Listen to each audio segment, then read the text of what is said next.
Hello, everybody, and welcome back to another episode of At the Movies with William Fletcher. As per usual, I am your host, William Fletcher, and this week I am joined by the returning Jay Vander Ark.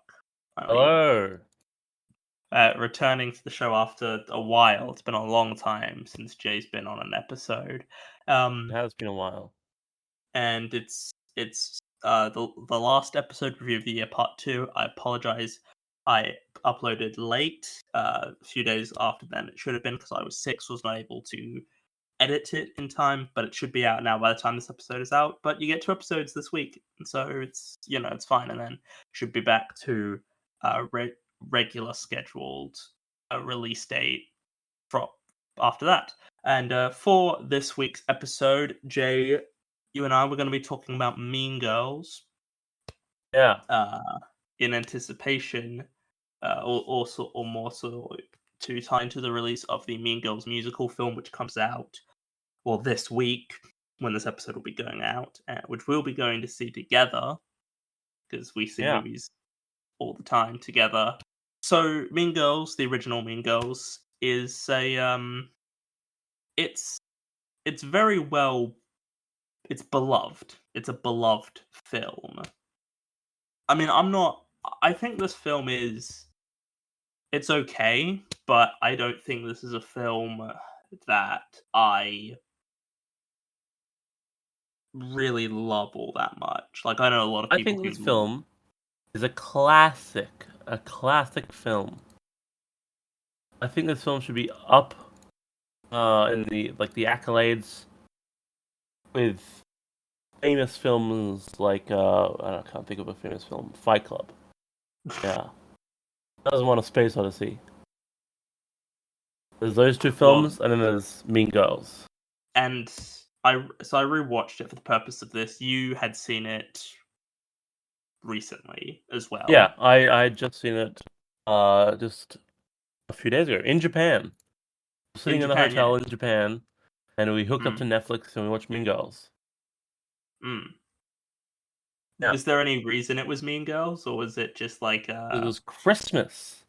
Mean Girls is a classic Christmas movie. That's all we watched for Christmas. We watched Love Actually, Mean Girls, and that's it. No Elf, no nothing.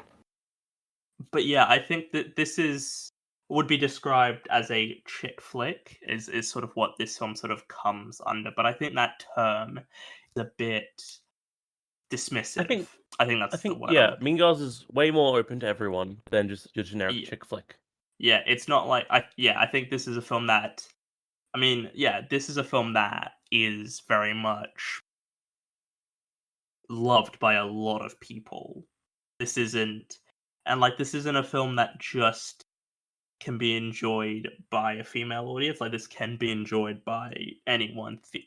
This isn't, even though the protagonists are female characters and it's about teenage girls in high school, it's still not limited to just sort of that demographic, There are some things that are said in this film. I was watching it and I was like, I forgot. There are some words that are used in this film that I probably shouldn't repeat because for obvious reasons. And it's interesting to watch sort of older stuff where they refer to people with the R word. Is the way I'm gonna phrase that. It's interesting that this film is beloved by so many people, sort of in this current day, where it sort of feels like, I don't know, I feel like in another movie, the usage of some of the language in this film, like there's a lot of like slut shaming and everything, which is not ideal, admittedly. Yeah, I think Mean Girls is a film that very much. I didn't find it on this rewatch. I didn't find it as funny as I remembered it being. I think that there was some jokes that I could tell, like, okay, I kind of think like that should be funnier than it is. But it didn't just quite like the only stuff that sort of consistently landed that I thought was really funny throughout was everything with Amanda Seyfried's character in the film. I thought she was probably my favorite part of the entire film, to be honest, and possibly I'm biased. but I thought she was really great in it, and I thought that her, like, because her character isn't that much really. I felt that she was actually quite funny, and her song, and in the musical, she gets a song which is one of the best songs in the whole musical. So Don't spoil the musical. I'm not going to spoil it. I'm just saying there's two songs in the musical that I really love, and the film's kept both of them in. So I'll point them out when we see it. But yeah, how did you think about, like, what do you think about the cast sort of as a whole? I think the cast is good. Yeah, I think that Regina George was casted really well. I think putting Tina Fey in was a really good decision. Well, because Tina Fey I wrote think it, so. Lindsay Lohan did a good job. Yeah, good casting. But yeah, this was Tina Fey's in it as well. She wrote the film, and she wrote the She wrote the musical. film? You know, she I don't know if she wrote the film. yeah, she wrote the film. Well, the film is based off a book. Yeah, so the Mean Girls, it's based off of a book called Queen Bees and Wannabes. I haven't read the book, but it's not actually a fiction book. From what I've gathered, it's like a self-help book that that mums would read to help their daughters who are going into high school. And Tina Fey read the book and then was like, let's make like a film out of this. Let's make like a fiction film about this. But that's what it is. And so she wrote the film. She didn't direct the film. I don't think she's really a director. She's a writer, first and foremost. And I'm just looking at the director's other work, and he just seems to make utter dog shit, like teen comedy, teen rom-com crap. That just is like the worst kind of film ever. But yeah, we had Lindsay Lohan, I Rachel looked at the book, McAdam. by the way. And the book looks, review-wise, looks okay. Like a 4 out of 10. Yeah. 4 out of 10. Yeah. Oh, 4 out of 5, sorry. 4 out of 10 is Oh yeah, 4 less out of than 5. average. 4 out of that's pretty solid. Pretty solid. But yeah, so along with Lindsay Lohan, we have Rachel McAdams as Regina George. The sort of the element of the film that everybody sort of goes on about being great. Like, everybody's like, she's really great. She's just this iconic sort of character. And I think she's all right in it. I don't think. Again, Mean Girls just is not a film that I connect with in a way that other people seem to connect with it. And I think it's just like, fine. Not every film has to. I just think it's sort of like, this isn't a film that like for example, this isn't like a comic. Like, I don't find this particularly funny as a film beyond the sort of stuff I mentioned earlier with Amanda Seyfried, which I think is really great. I think the film very much just sort of is like, it's not a film made for me necessarily. Well, I actually don't know if I agree with that. Even if it wasn't a film made for me, I mean, it doesn't mean I can't still criticize it. I think a film. I think you can sort of criticize films even if they're not made sort of directly for you. It just sort of depends on sort of how you look at the whole thing, really. But yeah, I've got Tim Meadows in it as the principal with the broken wrist, there's Amy Poehler in it as well as Regina George's mom with her hard boobs, apparently, which is a weird sort of detail, but whatever. Neil Flynn as Lindsay Lohan's mum. You've got Janice and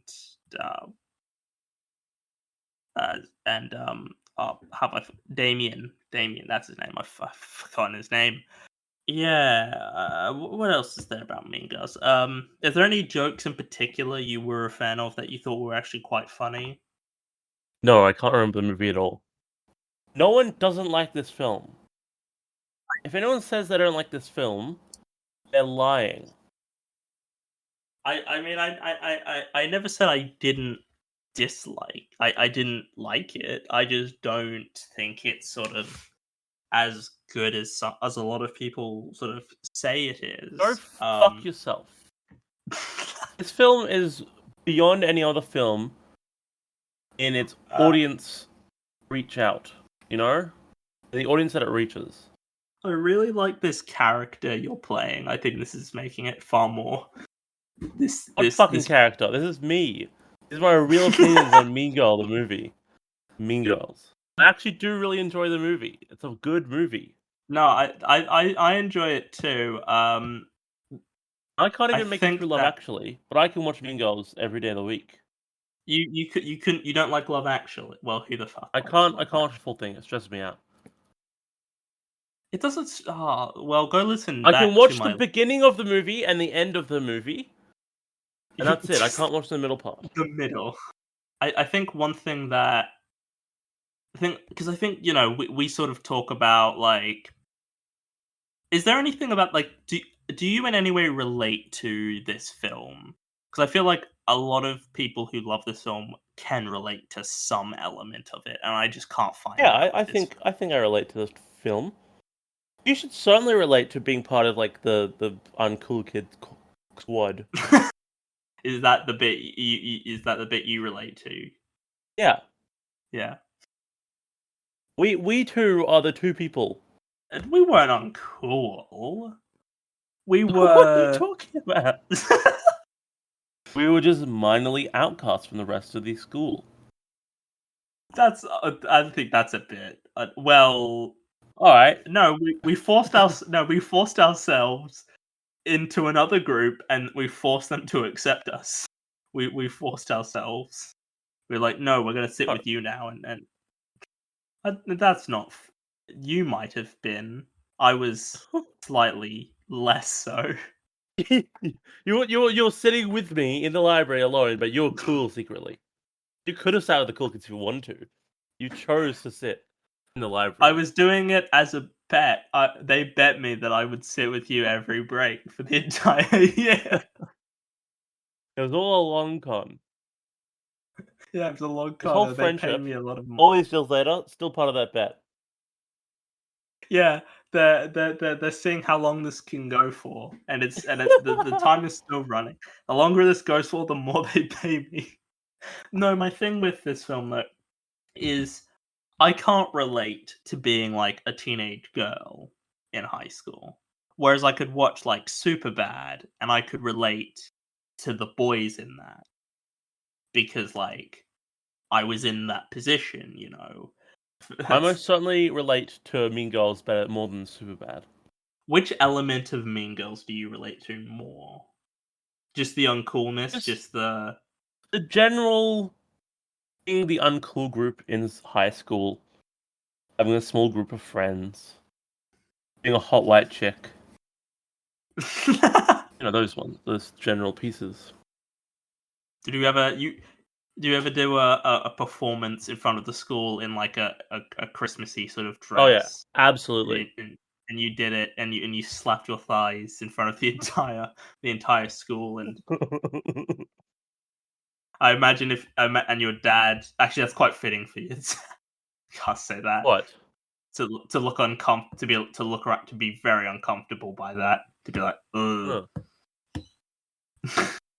And your mum's just like, oh, that's nice.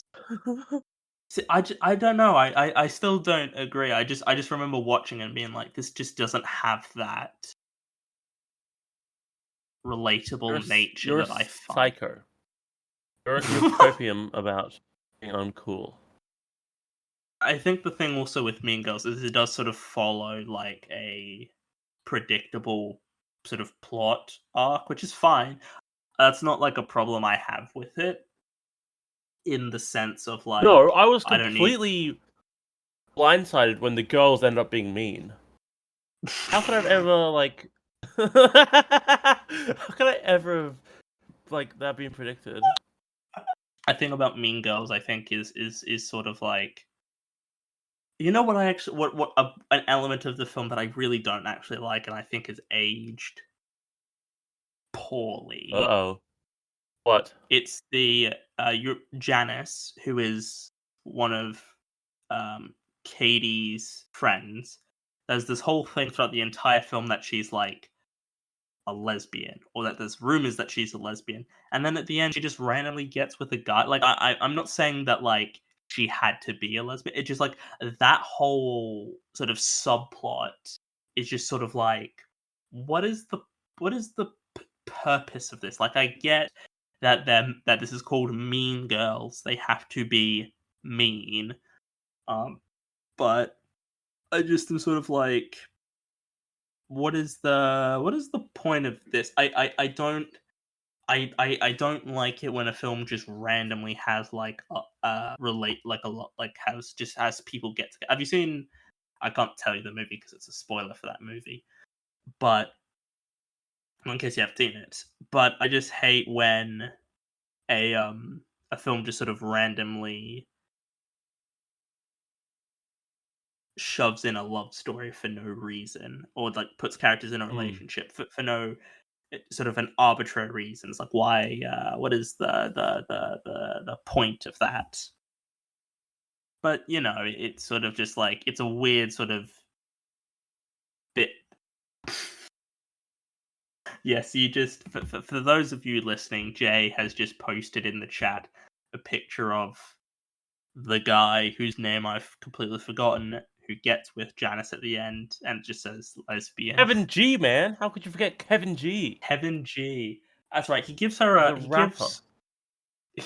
That is true. He does rap, and he's part of the Mathletes, which I do actually kind of like that joke where they go like, oh, they go to the Mathletes and like, oh, what a great turnout this year, and there's like 20 people. I'm like, oh, see, that's actually a pretty solid joke. I like that, but the rest of the film just is not. I don't know. The film just doesn't, completely land for me, and I think that, I just sort of think that as a film, it just doesn't work for me. Like, in the sense of like, it's a good film and I enjoy it, but I don't see myself wanting to watch this for a while. And not because it's bad. It's a Christmas movie. You only have to watch it once a year. Well, it's not a Christmas movie, but hey, are you actually saying it's not a Christmas movie? Sorry, I thought you were making I can't. No, I'm being serious. You're being. So you think that Mean Girls is a Christmas movie? Yes. Oh, just because there's one scene that takes place during Christmas, and none, like, it's not a film built around Christmas. Like Die Hard takes place. The entire film takes place during Christmas. Well, I mean, before Christmas. The entire plot is about Christmas. It's Wonderful Life. It takes place during Christmas. Home Alone. The entire point is it's taking place on Christmas. You legitimately think Mean Girls is a Christmas movie? Yes. Well, okay. So Jay's just sent an article to me. Read the article name.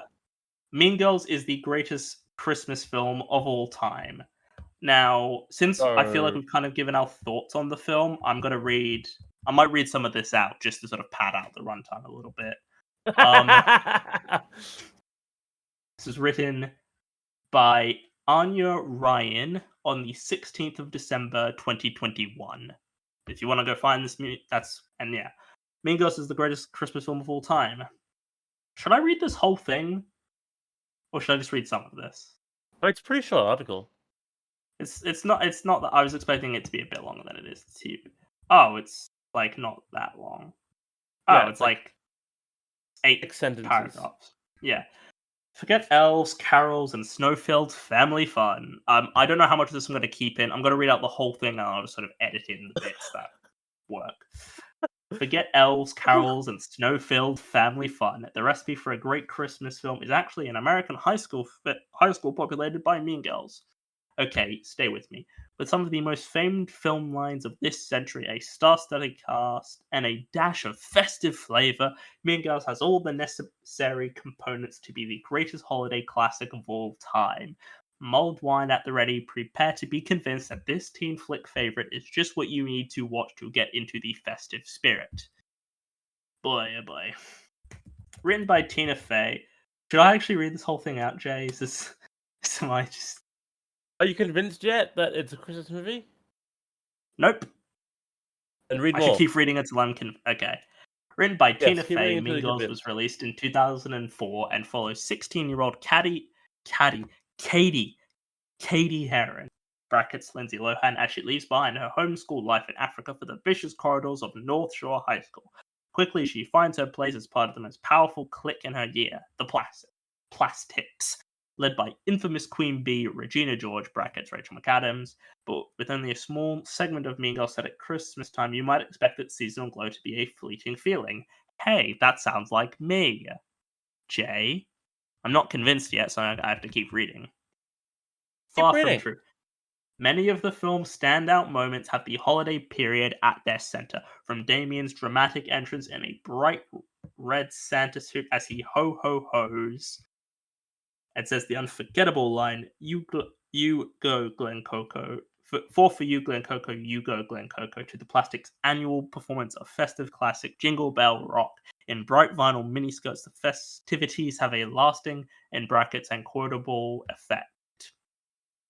But it's not just the Christmas scenes that make Mean Girls the perfect choice for a dark December evening. Really, all the holiday classic needs is a solid, life-affirming message at its core. Oh, bloody fuck. As Katie breaks apart her prom queen crown and hands it around to the girls in her year, we're taught that kindness matters more than social status.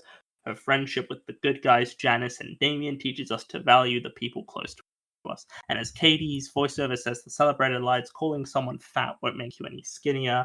I don't know. When I say that, when I'm looking at Jay, it makes me feel a lot skinnier. Go fuck yourself. At the Madleys final, she reminds us that we shouldn't judge a book by its cover, and insulting others won't get you far. The whole thing reeks of sentimental redemption. What's more festive than that?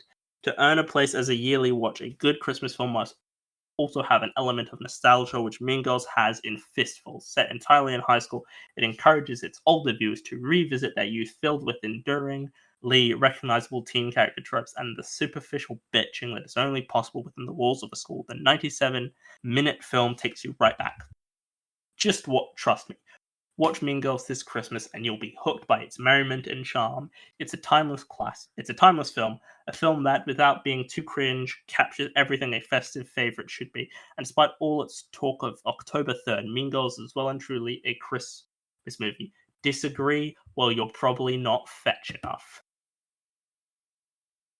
Yo, William. Do you disagree? I mean, yeah, I still disagree. Bitch.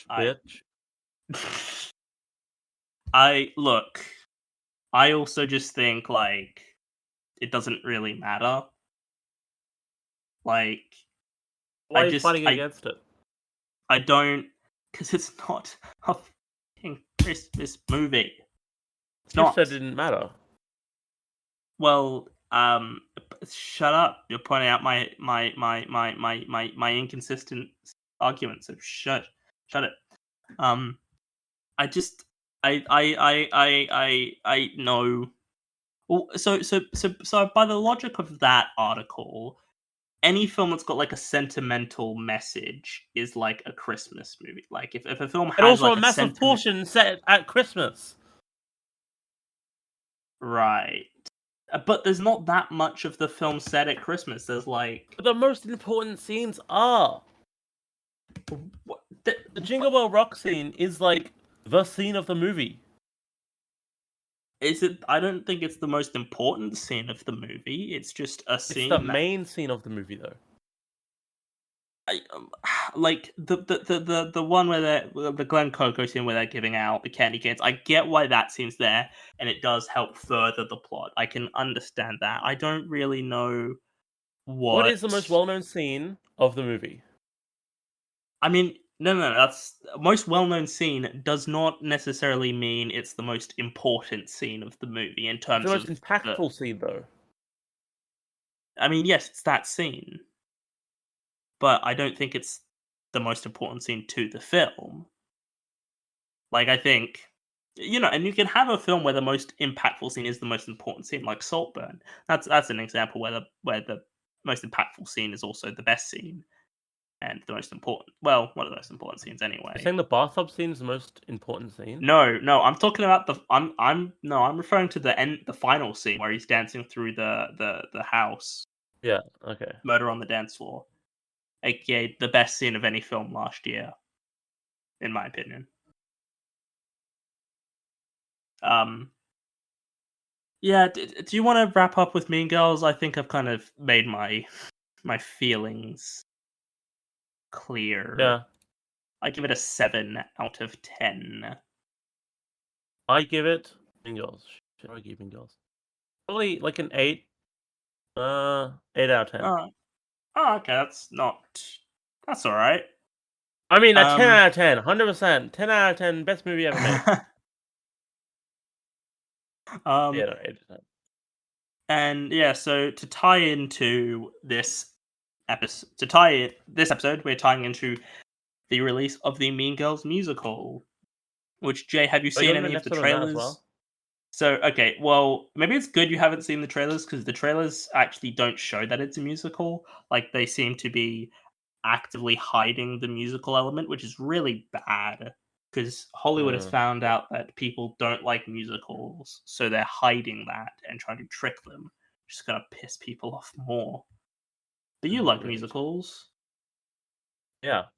Yeah, I've listened to the soundtrack. I've never seen the original, the stage version of Mean Girls, because it doesn't exist, because Broadway is dumb and they don't make it available for people to see. But I've listened to the soundtrack, and the soundtrack is very, very good. I really, really like it, and I think it's a great soundtrack, and hopefully we will enjoy it.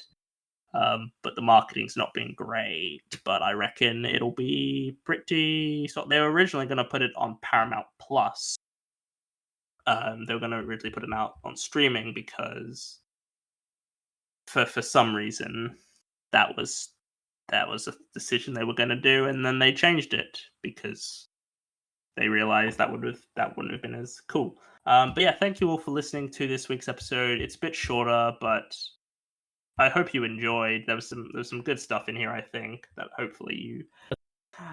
So yeah, I hope you all enjoyed this episode, and we're getting close to nearly how many years now? 3 years. I've been doing this now, nearly. Have you actually? Let me look when I uploaded the first episode, just so I can remember. But it was 2021 was when I started. And you were on one of the earliest episodes. You were on the second episode I ever did, and we did Superbad. I think that's. It was the first episode you recorded, though, wasn't it? I think it might have been. It's the first episode, the 24th of January, 2021. But yeah, then Superbad podcast episode. I haven't listened to. I kind of want to go listen back to it, although I don't like listening to old. I don't like listening to my audio. Well, I want to listen back to it because it's been a while. But yeah, go listen. But yeah, remember when we were gonna do the MGT podcast? I remember that. We recorded some episodes. We recorded some episodes, but that didn't work, and then everything sort of fell apart. I remember that. I just was straight up too lazy to edit them. Yeah, I could have edited them for it, but you didn't want to do that. Anyway, I don't even think I have the files anymore because I've changed out my main hard drive. Well, it doesn't matter. We gave up on doing it, so it doesn't matter. But yeah, I hope that you all enjoyed this episode. Go listen to, literally, this is episode 130, maybe 100. I don't know. I've lost track of what number episode I'm up to. This is episode 140. Episode 140. So go back and listen to the previous 139 episodes I've done. Jay's on some of them. So if you enjoyed our banter, go look for the ones that Jay's on. Superbad, he's on that one. We did some other ones. We did 8 Mile. Oh yeah. We were gonna record a podcast talking about some films we saw at a film festival last year that we didn't do. Because we just didn't, even though we both wanted to. It's your podcast. You need to organize shit, man. Yeah, sorry about that one. But yeah, I hope you enjoy listening to this one, and I'll see you all in the next one. Goodbye.